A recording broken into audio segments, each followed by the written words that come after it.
Évangile de Jésus-Christ selon saint Matthieu, chapitre 5, verset 20 à verset 26.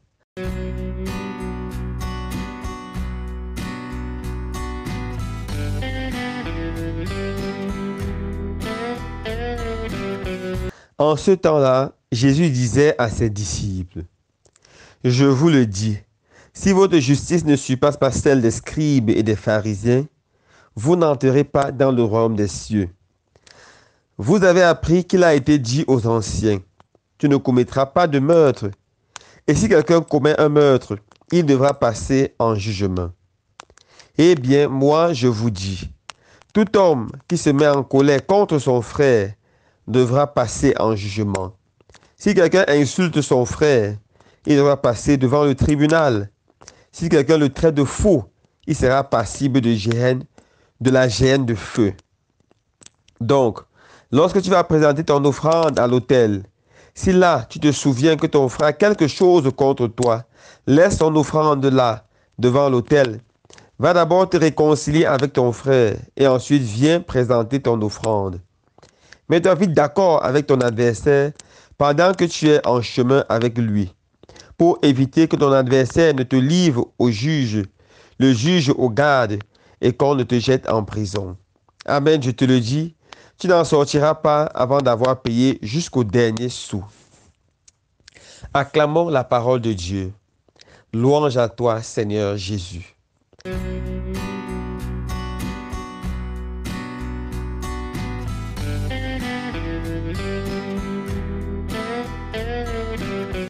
Frères et sœurs bien-aimés, dans l'évangile de ce jour, Jésus invite ses disciples à aller en eau profonde sur le plan moral. Il veut que leur justice surpasse celle des scribes et celle des pharisiens. Cela suivait la lettre de la loi. Lorsque la loi disait « tu ne tueras pas », ils évitaient de tuer. Mais Jésus veut dépasser la lettre de la loi et il veut regarder ce qui crée le péché et attaquer le péché à sa racine. Dans le cas d'aujourd'hui, c'est le cas du meurtre. Jésus dit, le meurtre est créé ou le meurtre existe à cause de la colère. Tout commence par la colère et ça continue, ça s'achève par le meurtre. Alors pour éviter le meurtre dans la société, il faut éviter tout simplement la colère. Alors frères et sœurs bien-aimés, arrêtons-nous un peu et réfléchissons sur la colère. La colère de façon première est quelque chose de neutre, c'est-à-dire quelque chose qui n'est foncièrement ni mauvais ni bon. Elle peut être mauvaise ou elle peut être bonne. Commençons d'abord par regarder ce qu'on entend par bonne colère. On parle souvent en anglais de righteous indignation, la colère juste. La bonne colère, c'est la colère lorsque quelque chose ne va pas. C'est la colère que Dieu peut avoir lorsqu'il voit les gens vivre dans le péché, rester dans le péché, faire souffrir les autres. C'est la colère que Jésus avait. Lorsqu'il est arrivé dans le temple, il a vu que la maison de son père, qui était une maison de prière, est devenue une caserne de bandits, où les gens viennent faire du commerce, ils viennent escroquer, voler leurs frères. Jésus s'est mis en colère et par un fouet les a mis dehors. La bonne colère, la colère juste, c'est la colère d'un parent lorsqu'il voit que son enfant n'étudie pas ses leçons. Lorsqu'il voit que son enfant ne prend pas sa vie au sérieux. C'est la colère d'un patron lorsqu'il voit que ses subordonnés ne se donnent pas à leurs tâches ou ne prennent pas leurs tâches au sérieux. C'est ça la colère. Et la colère, c'est aussi lorsqu'on voit que la société va mal, lorsqu'on voit que le pauvre est exploité, le faible est exploité, lorsqu'on voit l'injustice autour de nous, nous devons être en colère. Et si nous ne sommes pas en colère, c'est là un péché. Si on se familiarise à l'injustice, si on commence à être d'accord que le riche écrase et opprime le pauvre et ça ne dit rien, lorsqu'on développe l'indifférence, c'est là un péché. Voilà la colère qui est bonne.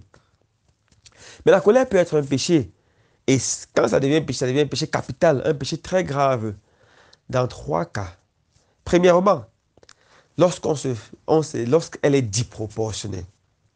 On peut voir un petit problème ou une petite situation qui n'est pas compliquée, mais on se met tellement en colère à cause d'un petit problème. Ça, c'est le premier cas. Lorsque la colère ne correspond pas à la situation. Il y a quelqu'un, pour un petit rien, il se met tellement en colère, il s'énerve, il insulte tout le monde. On parle souvent des nerfs à la fleur de la peau. Nous devons faire très attention. Deuxièmement, la colère est dangereuse quand on agit sous l'impulsion de la colère. Même un parent qui veut punir son enfant, s'il se laisse dominer par la colère, l'enfant va ressentir cela. L'amour va disparaître. Et c'est la colère qui va être son maître. Et la colère va conduire cette personne à l'erreur. La colère, quand elle nous domine, quand on agit ou on parle sous l'effet de la colère, c'est très dangereux. Voilà le deuxième cas où la colère est un très grand problème. Troisième cas, lorsque la colère dure. Il y a des personnes qui sont en colère pendant très longtemps, très longtemps. Là, on ouvre notre porte au diable. Il peut entrer, il nous tente, il nous détruit. C'est pour ça Saint Paul dit avec insistance que le soleil ne se couche pas sur votre colère. Avant d'aller au lit, frères et sœurs bien-aimés, nous devons pardonner à tous ceux qui nous ont fait du mal et nous endormir en paix. Alors, demandons au Seigneur de donner la grâce d'avoir la colère juste, c'est-à-dire une colère modérée, une colère au bon moment et dans les bonnes proportions. Que le Seigneur nous libère de toute colère excessive. Loué soit Jésus-Christ.